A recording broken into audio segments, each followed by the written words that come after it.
We are going to discuss more about the yeah. Hi. So we are going to discuss about the chapter 7 about the gifts of the Transfer of the Property Act. And in this chapter, we are going to discuss the various topics regarding the gift, that how the gift is being performed, what are the terms and conditions of a gift, and how the gift can be done. Okay. So, what are the basic requirements? What do we understand by a gift when we are talking about that gifting someone a property or someone is being gifted a property? Then, what are the basic criteria, basic terms and conditions of this? Okay, so all these things we are going to discuss it over here only. Okay, so coming to the point, the firstly, we have discussed under section 122. We have defined the gift. That what do we understand by a gift? We have understood that a gift is the transfer of certain existing movable or immovable property made voluntarily and without consideration by one person called the donor and to another called the donee and accepted by or on behalf of the donee.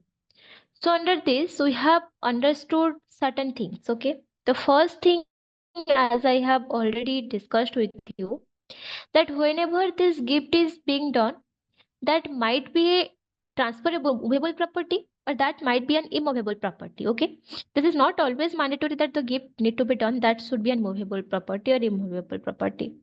The gift might be done either by the movable property or by the immovable property or by anything. Okay, the first thing. The second thing we have understood, it might be done voluntarily or might done without consideration. So what do you understand by that? So whenever we're talking about the transfer of the gift transfer might be done voluntarily. इसका मतलब अपने मर्जी से. Voluntarily means it is without any kind of the undue influence, coercion, misrepresentation, mistake. So these things are absent over here. So the gift is being made voluntarily by one person. By the wish of one person, the gift is being done. Okay. And without consideration. That is the most important thing over here, where it is being said that the gift is being done without any consideration. That means without anything in return. So, whenever we're talking about something in return of the consideration, then it comes about the selling of the property.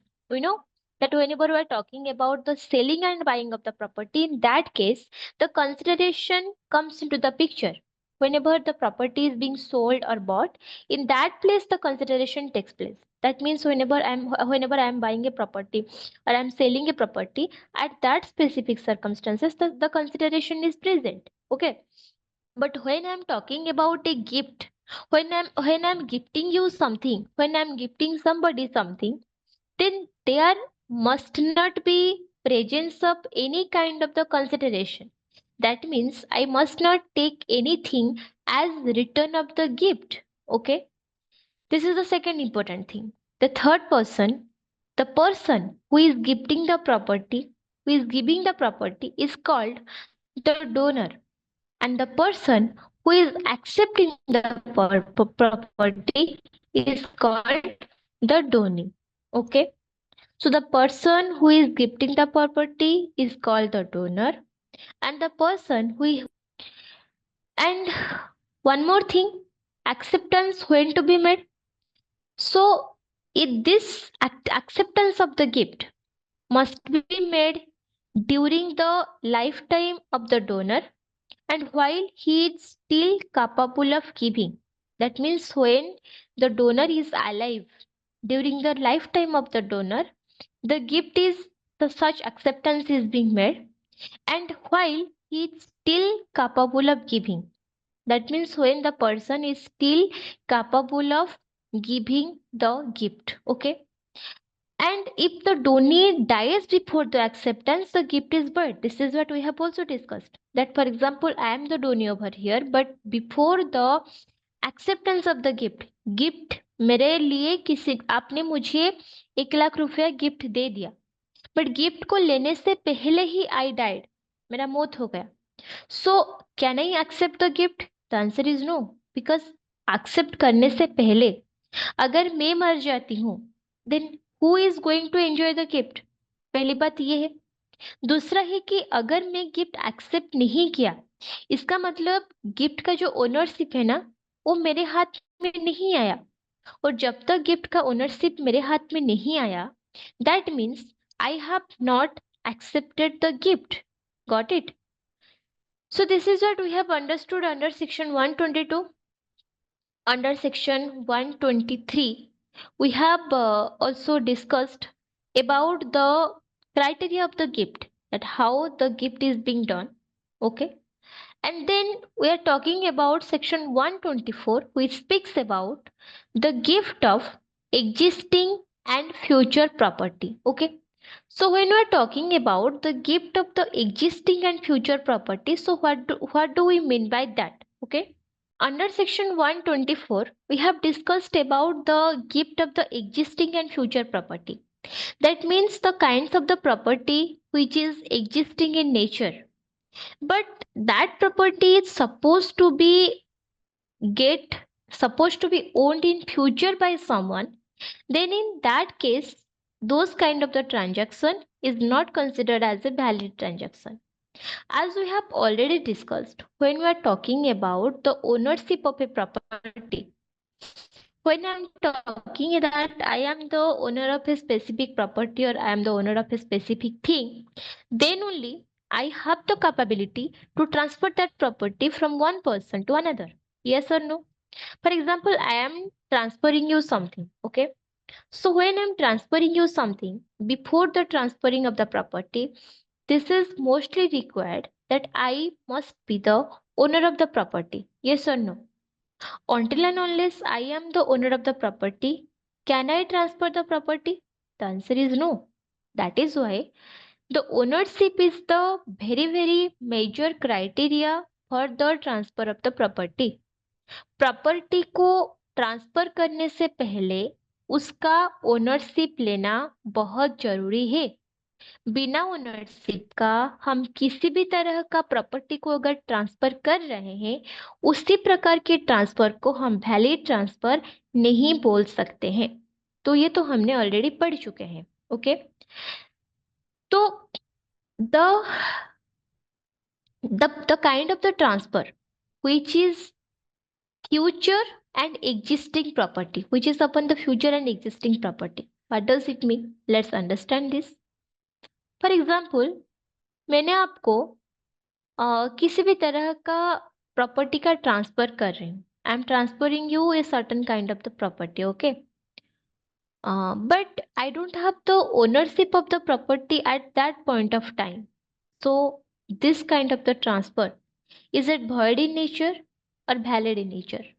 This is void in nature. Let me explain how. See, for example, मैंने आपको ये बताता हूँ कि चलो आई am gifting you my 2 acres of the land which is at this area. इस area पे, इस इलाके पे मेरा 2 एकड़ का जमीन है। मैं उस जमीन आपको ट्रांसफर कर रही हूँ। From now on you are the owner of the property and तुमने मेरे लिए बहुत कुछ किया है। उसके बदले मैं आपको ये 2 एकड़ का जो जमीन है, ये आपके नाम कर रही हूँ, that too without any kind of consideration. मैं आपसे 1 रुपया भी नहीं लूंगी और मैं आपके नाम ये प्रॉपर्टी कर रही हूँ। So this is the kind of the existing property, है ना। इस चीज का क्लैरिटी है कि जो प्रॉपर्टी मैं आपको दे रही हूँ, वो प्रॉपर्टी कहीं ना कहीं एग्जिस्ट करता है। That is the truth. Okay. But the problem is that property is the future and existing property. That means वो जो प्रॉपर्टी है ना, उसका जो ओनरशिप है, वो अभी मेरे हाथ में नहीं है, वो फ्यूचर में मेरे हाथ में आएगा। कैसे? मैं जो जमीन आपको गिफ्ट के तरह से दे चुकी हूँ, या जिस जिस जमीन को मैंने as a gift I have given to you, that land doesn't belongs to me, that belongs to my father and I am the only daughter of my father. मैं अपने माँ बाप का एक ही औलाद हूँ। तो मेरे को पता है कि ये जो जमीन है, ये जो प्रॉपर्टी है ना, वो आगे जाके मेरा ही होने वाला है। मेरे अलावा इसी का ओनरशिप और किसी के पास नहीं जाएगा। So I am going to be the sole owner of the property itself. जमीन का जो भी मालिकाना है वो किसको मिलने वाला है? मेरे को मिलने वाला है। तो मैंने बोला कि मेरा फादर का जो भी एग्रीमेंट है, जो भी विल है, उसके हिसाब से after the death of my father the property is going to belongs to me. हमारा पापा का डेथ के बाद ये प्रॉपर्टी मेरे नाम पे हो जाएगा। So I am going to be the owner of the property. So that is why मैं आपको इसका जो 2 एकड़ का जमीन मेरा है उसमें से मैं आपको ये प्रॉपर्टी एज ए गिफ्ट दे रही हूँ। So tell me, this kind of the transfer, is it considered as the valid transfer? The answer is no. Because if we are considering about my father's will, अगर मैं अपने पापा का will के हिसाब से देखती हूँ, तो जब तक मेरा पापा जिंदा है तब तक प्रॉपर्टी का ओनर कौन रहेगा? मेरा पापा ही रहेंगे। क्या मैं वो प्रॉपर्टी का ओनर बन जाऊंगी? Answer is no. भले ही मैं वो प्रॉपर्टी का जो बेनिफिट्स है वो एंजॉय कर रही हूँ, भले ही I am getting all the benefits of the property, but I am not the real owner of the property. Property का ओनरशिप मेरे हाथ में नहीं है। So I have no right to enjoy to transfer the property to anybody. Because जब तक मेरा पापा जिंदा है, उनके डील के हिसाब से, उनके एग्रीमेंट के हिसाब से वो प्रॉपर्टी उनसे ही बिलोंग करती है। He is the owner of the property, not me. मैं प्रॉपर्टी का ओनर नहीं हूँ। ओनर कौन है? वो प्रॉपर्टी का ओनर है।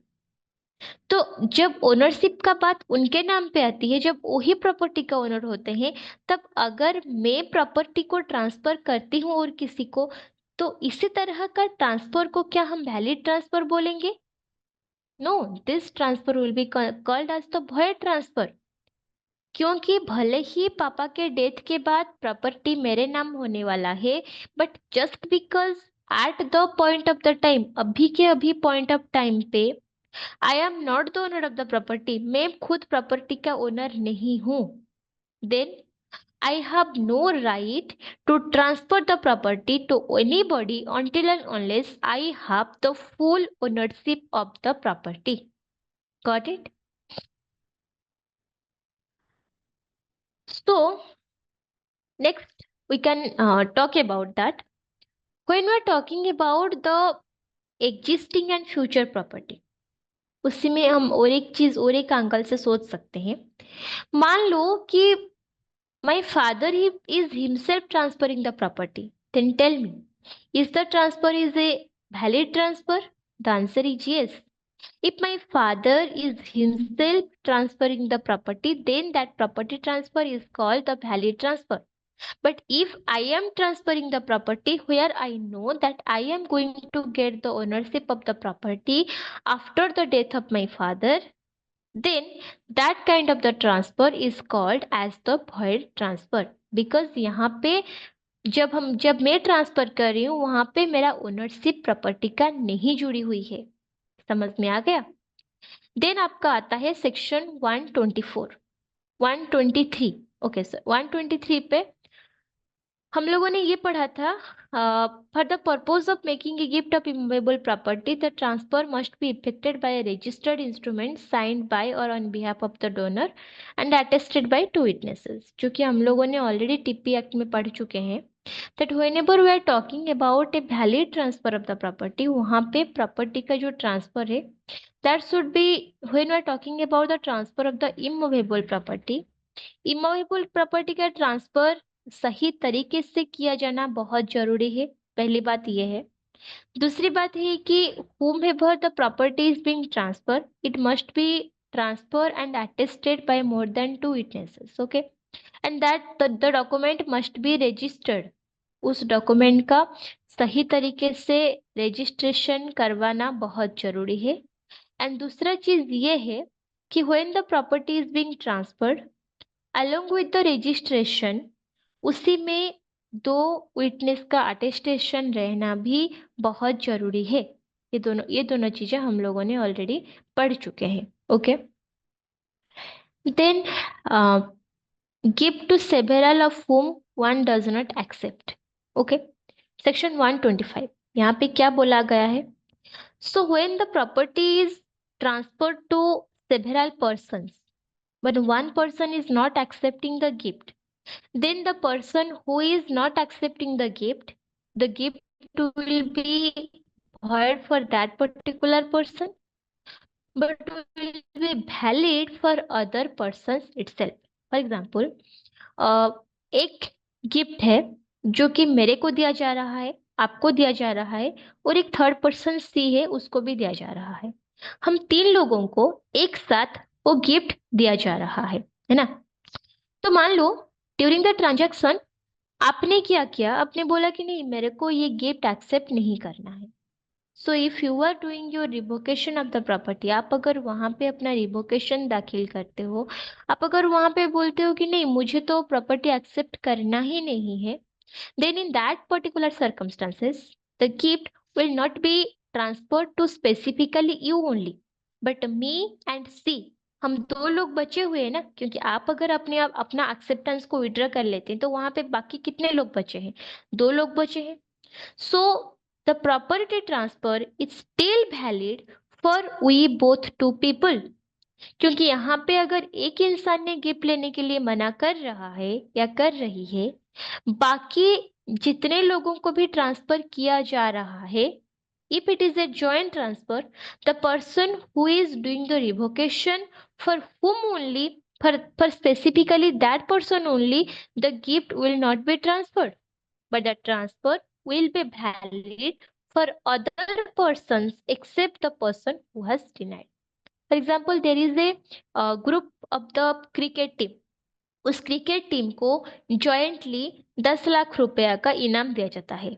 The amount of the 10 lakh rupees of the gift is given to that cricket team. तो 10 लाख का इनाम जो है उसके क्रिकेट टीम को दे दिया गया। यूजुअली आपका क्रिकेट टीम में कितने लोग, 11-12 लोग होते हैं, बट उनमें से 3-4 लोग मना कर दिए कि नहीं, मेरे को, हमको गिफ्ट का एक्सेप्टेंस नहीं चाहिए, we are not included in this acceptance of the gift. तो बाकी जितने लोग टीम पे बचे हुए हैं ना, they are liable to get the benefit of the gift. For example there is a group of 10 people, okay. तो उसी ग्रुप को, there is a dance group जो कि उनका अच्छा खासा परफॉर्मेंस करके आई है, तो the gift is the amount of 10 lakh of the rupees is given to that group as a gift। 10 lakh रुपए का गिफ्ट उनको किया गया है, वो पूरा ग्रुप को। तो अगर हम 10 लाख रुपया 10 लोगों के बीच में इक्वली डिवाइड करें तो हर किसी को कितना मिलना चाहिए? 1 लाख रुपया मिलना चाहिए, है ना?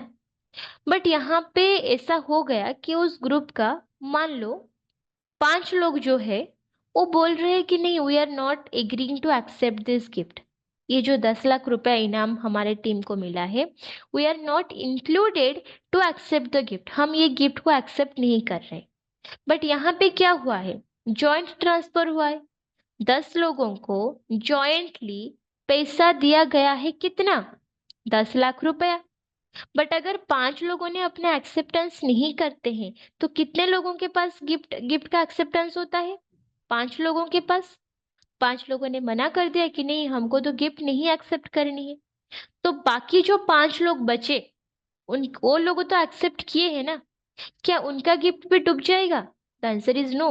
यहाँ पे जो 10 लाख रुपया 10 लोगों के बीच में डिवाइड होने वाला था, वो 10 लोगों के बीच में ना होके 5 लोगों के बीच में डिवाइड हो जाएगा। सो पर पर्सन कितना मिलेगा? 2 लाख रुपया। Got it? So this is about the gift of the existing and future property. So when there is the existing and future property, that kind of the transfer is void. And under section 125 we have understood that gift of several whom one does not accept, that अगर यहाँ पे हम एक साथ 4 से 5 लोगों को, 10 से 12 लोगों को किसी भी तरीका गिफ्ट दे रहे हैं, अगर उनमें से कुछ लोग, एक हो गया, दो हो गया, तीन हो गया, कितने भी लोग अपना गिफ्ट एक्सेप्ट नहीं कर रहे, वो बोल रहे हैं कि नहीं हमको ये गिफ्ट का एग्रीमेंट नहीं करनी है, we are not accepting the specific kind of the gift, then okay, उनको जाने दो. Those persons will be excluded from the acceptance of the gift, but the persons who has accepted the gift, their gift will not be denied. जिन लोगों ने gift accept किया है उनका acceptance continue रहेगा and their gift will be definitely received by them only. Got it? Then under section 126, when gift may be suspended or revoked. Okay, so this is explained your under section 126. This speaks about the suspension or revocation of a gift. A gift cancelled if the donor and donee agree that it will be end upon a specific event not under the donor's control. However, if the donor has the sole right to revoke it, the gift is void. Okay, otherwise, if a gift cannot revoke like a contract except the cases where the law allows it. Okay, that means यहाँ पे बहुत simple सी बात बोली है, जहाँ पे ऐसा कुछ डोनर एंड डोनी के बीच में ऐसा कुछ स्पेसिफिक एग्रीमेंट हो रखा है that if this specific event is happening, then the gift is going to be revoked. Okay, for example,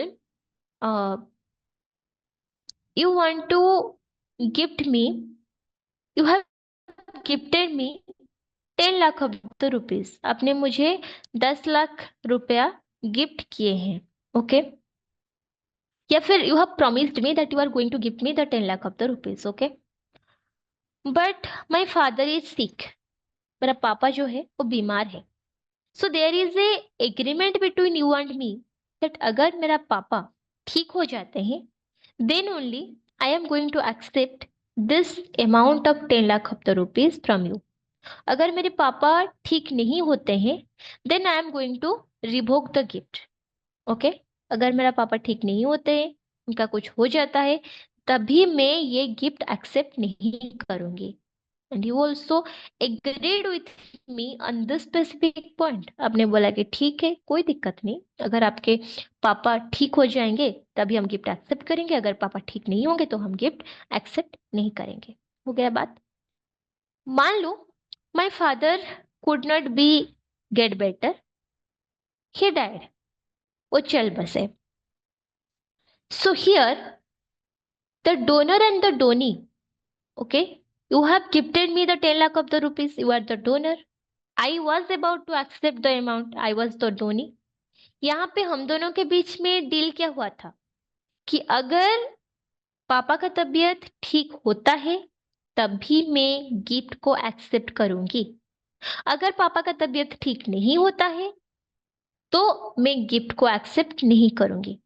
then यहाँ पे this is the happening of the specific event that is the death of my father, and on the specific occurrence of this event we have pre-decided that the gift is not going to be accepted if the specific event is occurring.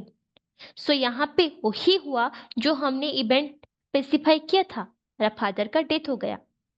So here the gift will be revoked automatically according to the contract. Contract के हिसाब से यहाँ पे gift automatically revoke हो जाएगा, क्योंकि contract पे यही था कि अगर मेरा पापा ठीक नहीं होते हैं तो गिफ्ट ऑटोमेटिकली रिवोक हो जाएगा and I am no more liable to accept the gift.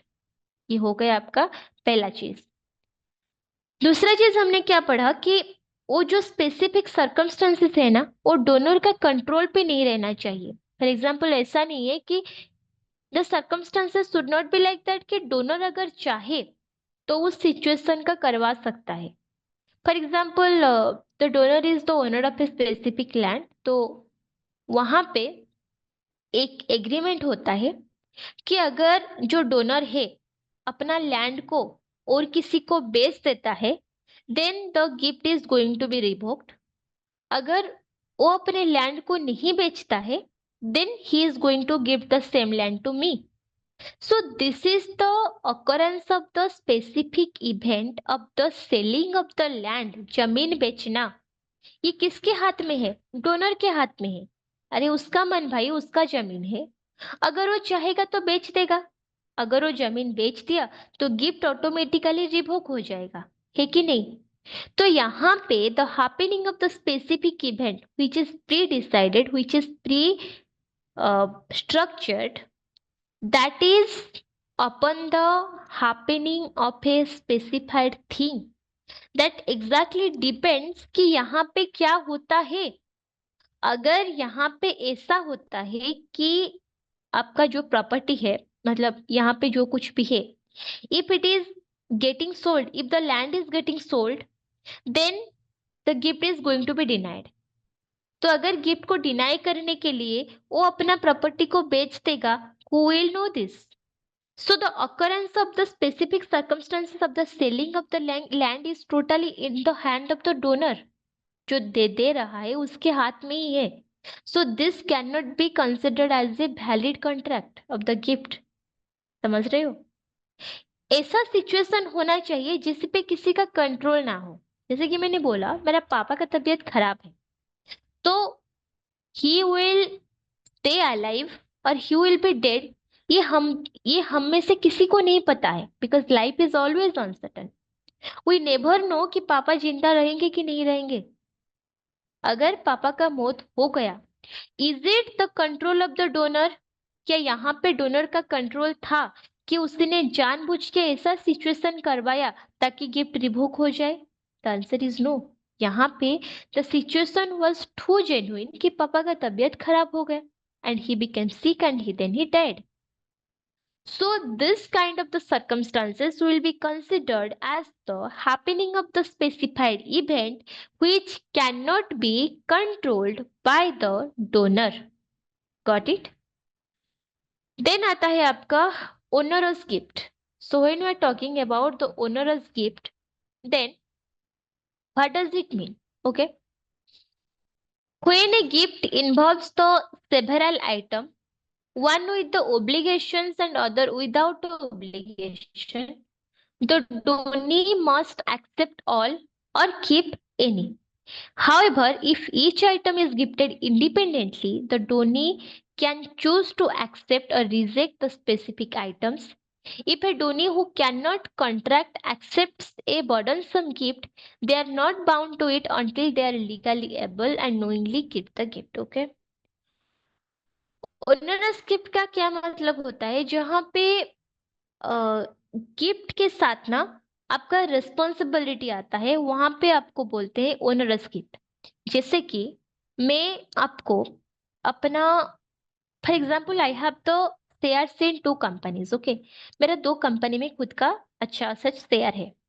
So I am gifting you my share of the property to you. मेरा एक कंपनी पे मेरा 10% का शेयर है, जहां पे मेरे को सिर्फ प्रॉफिट और प्रॉफिट ही हो रहा है. दूसरा कंपनी में मेरा 15% का शेयर है, जहां पे मेरे को लॉस हो रखा है. सो मैं क्या बोल रही हूँ आपको कि देखो मैं अब ये शेयर का काम नहीं कर सकती हूँ, so I want to gift you my shares to you. तो आपने बोला कि ठीक है, मैं एक्सेप्ट करने को तैयार हूँ.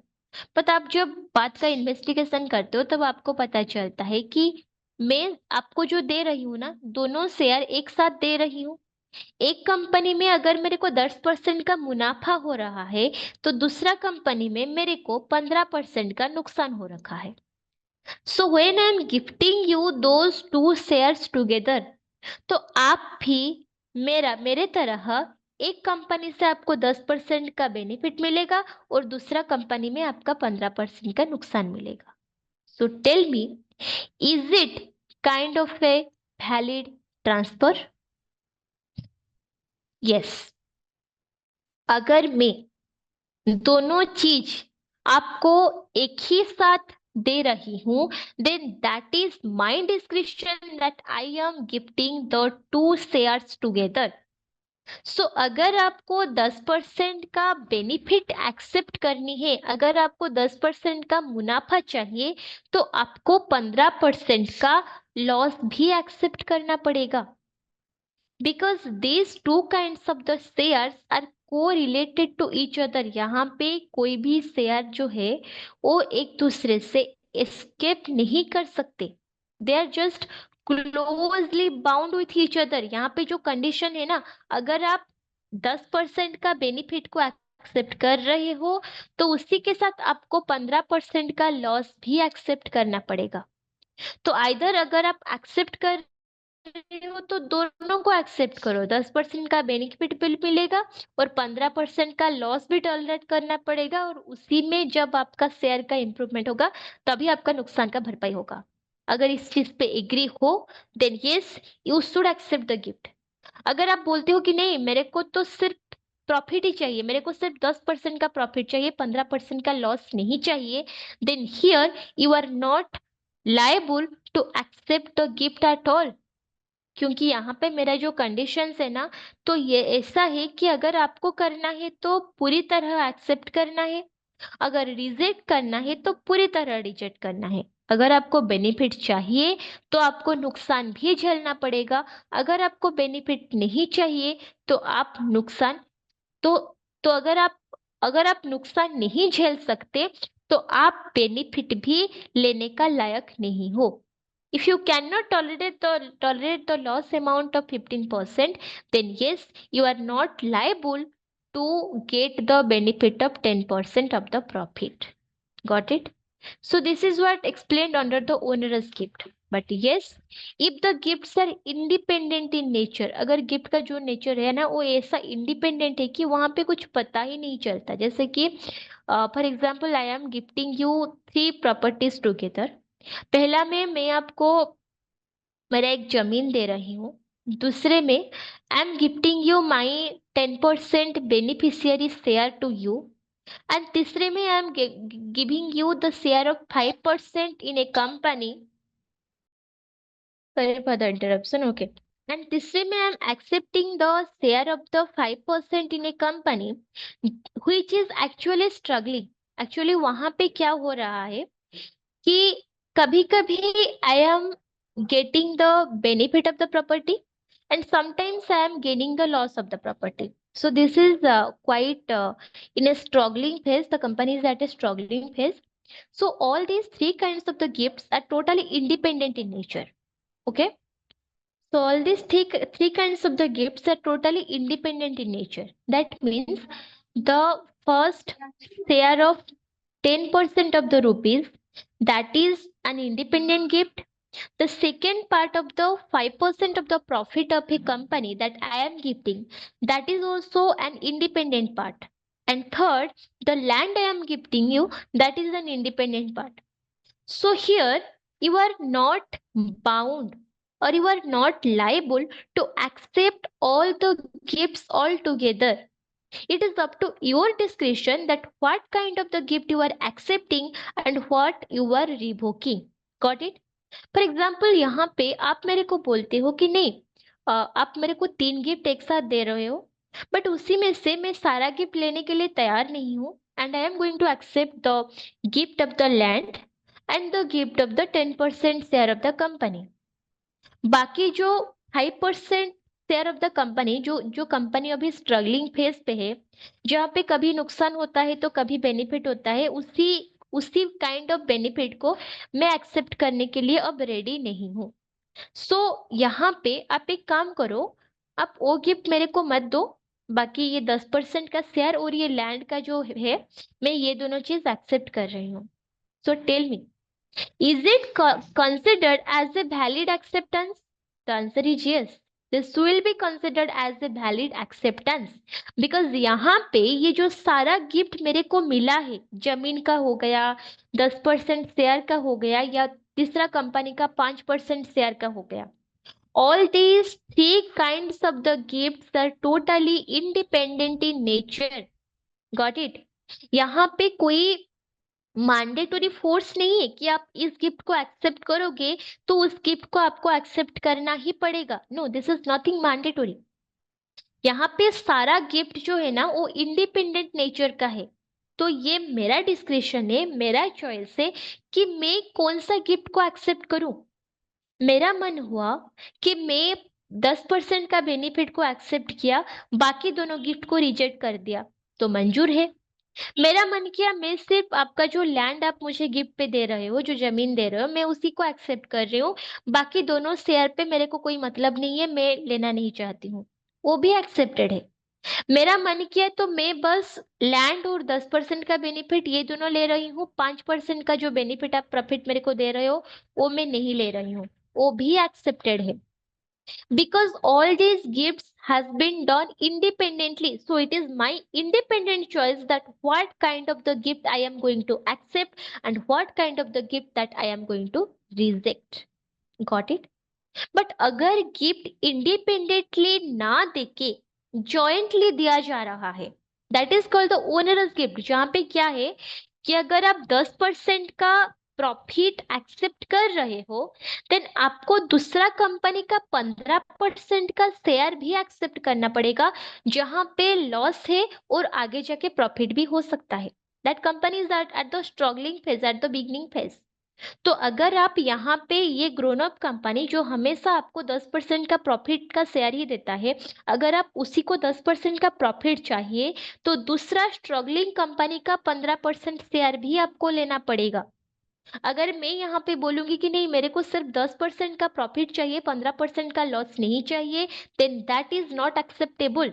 either you have to accept the both or you have to reject the both, because this is being transferred in a joint transaction. But if it is being transferred in an independent transaction, then it is the discretion of the person, then what he is accepting and what he is rejecting. Got it? This is about the onerous gift. Okay. And yes, when onerous gift to a disqualified person, a donee not competent to contract and accepting the property burdened by any obligation is not bound by his acceptance. But if after becoming competent to contract and being aware about the obligation, he retains the property given, he becomes so bound. अगर यहाँ पे ये बोला गया है, if a person is not competent to enter into the contract and uh, and that person is not bound to accept the proposal, and even if he is after the acceptance he is unable to continue the obligation, then he is not liable to do so. For example, one person is a mentally disabled person, something is being gifted to him. So here the person is not competent to enter into the contract, the person is not mentally fit to enter into the contract. So if anything is gifted to him, if the person is accepting it, that is a good thing. If the person is not accepting it, then nothing. The person is not bound to do the obligation towards the property or do the obligation towards the acceptance of the property. Because यहाँ पे जो situation है ना, the person should be competent to accept the gift. The person should be competent to enter into the contract. That is the most important thing over here. The next point under section 128, it speaks under section 128, it speaks about the universal donee. So what do we understand by the universal donee? If the gift includes all of the donor's property, the donee must settle the donor's debts and liabilities, but only up to the value of the property received. Okay, and section 129, it is the last point which speaks about the saving of the donations of the motis causa and Mohammedan law. What does it mean? This means the gift doesn't cover gifts made in contemplation of the death or under the Mohammedan law. Okay. Agar any kind of the gift is being gifted with the condition of the death, or it is not affect to any rule of the Mohammedan law, Muslim law के under जितने भी सारे gift का provision है, इसी में उसी का कोई भी कंडक्ट नहीं है, this is not affecting the Mohammedan law at all. पहली बात। दूसरा, any kind of the transfer of the movable property in contemplation of the death, in condition of the death, that is considered as the void transfer, and this gift is not applicable to there. That means, for example, there is a condition in a transfer of a gift that the gift will be given to me, that if given to my son if I die, अगर मैं मर जाती हूँ तभी जाके ये gift मेरे बेटे को ट्रांसफर हो पाएगा। For example you are gifting me 10 lakh of the rupees and आप ये मेरे को बोलते हो कि ये जो गिफ्ट है 10 लाख रुपीज ये आपका बेटा एंजॉय कर पाएगा and I am gifting this property to your son. You are gifting 10 lakh of the rupees to my son, okay, and that is with a condition that if I die, अगर मैं मर जाती हूँ तभी जाके ये जो 10 लाख ऑफ द रुपीज है वो मेरे बेटा जो है वो एंजॉय कर पाएगा। So this kind of the transfer is a void transfer because this speaks about the death of someone. This is transfer with the condition of the death of someone. अगर इसी का मौत हो जाता है, if this person dies, तभी जाके ये गिफ्ट उसी को ट्रांसफर होगी। Then this is not considered as a valid transfer of a gift. Okay? तो ये हो गया। और दूसरा हो गया क्या, अगर मैं ऐसा बोलती हूँ कि if I die, then this kind of the property, this property will be gifted to you. तो यहाँ पे मैं ये बोलती हूँ कि अगर मेरा मौत हो जाती है तभी जाके ये 10 लाख रुपया तुम्हारे नाम पे हो जाएगा। But this will not considered as a gift because gift is been done within the life time of a person. जब तक मैं जिंदा हूँ उसी के अंदर ही मैं आपको गिफ्ट कर सकती हूँ, आप उसी को एक्सेप्ट कर सकते हो। ऐसा नहीं है कि मैं मरने के बाद ये गिफ्ट मैं आपको ट्रांसफर करूंगी, क्या ऐसा पॉसिबल है? This will be considered as a will कि हाँ मेरे मरने के बाद ये 10 लाख रुपया आपके नाम पे हो जाएगा। This will be considered as a will, not as a gift. मरने के बाद ये गिफ्ट आपके नाम पे हो जाएगा उसी को हम गिफ्ट नहीं बोल सकते, बिकॉज गिफ्ट तभी दिया जाता है जब इंसान जिंदा होता है। If I am alive then I have the capability to gift you something. मैं जिंदा हूं तभी मैं आपको कोई चीज गिफ्ट कर सकती हूँ। समझ में आया? The ownership and the person should alive, person उसी का ओनर होना चाहिए एंड वो जिंदा होना चाहिए to gift something. And for the acceptance of the gift, the person must alive and competent. This is important point. And about the universal donee, यहाँ पे हमने ये पढ़ा सेक्शन 127 पे हमने जितने सारे पॉइंट्स डिस्कस किए, अकॉर्डिंग टू दिस हमने ये देख रहे हैं कि what is called the universal donee. If a person is accepting one person's property all together, the whole property of a person, then उसी के साथ उसका जितना डेप्ट है, लायबिलिटी है, रिस्पॉन्सिबिलिटी है, उसी का जिम्मेदारी भी उस इंसान के ऊपर जाता है। For example I am accepting the whole amount of 10 crore of the rupees of yours. आपका सारा जो प्रॉपर्टी है 10 करोड़ रुपए, आप मेरे को सब कुछ दे देते हो, बट उसी के साइमल्टेनियसली बैंक पे आपके नाम पे 3 करोड़ का लोन चल रहा है। I'm not I responsible over here to pay over for the loan amount of 3 lakh rupees? The answer is yes. अगर मैं 10 लाख का पूरा प्रॉपर्टी ले रही हूँ एज ए गिफ्ट, तो 3 लाख का जो लोन का अमाउंट है वो मुझे ही चुकाना पड़ेगा। If I am taking the benefit of the whole property of a sum of a person, then I have the responsibility or the liability to take care of the debts associated with it. Okay, so this is about the gift. The next chapter we are going to discuss in the next class. We can end the class over here, guys. Thank you. Take care. Bye bye.